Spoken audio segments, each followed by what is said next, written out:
مرحبا بكم في هذا الفيديو اللي راح نشوفوا فيه قصف من عالم آخر.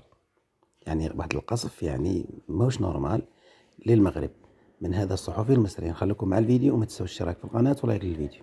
يشد روحكم مليح. لما التاريخ يجي يسأل مين أول لاعب جاب جول في تاريخ كأس العالم، قول انت بقى. الناس هتقول له الفرنسي لوران في مرمى المكسيك 1930 في أوروغواي.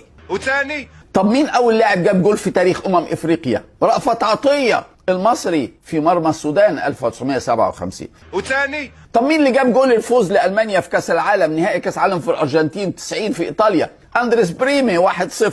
واللي قدام وثاني طب مين اللي جاب جول الفوز للمغرب في كأس افريقيا 2026 اللي المغرب كسبها؟ صدقني انا لو اعرف اقول لك. انا ذات نفسي مش عارف. بقرار مفيش. طب نروح للذكاء الاصطناعي، مين اللي جاب الجول؟ مفيش.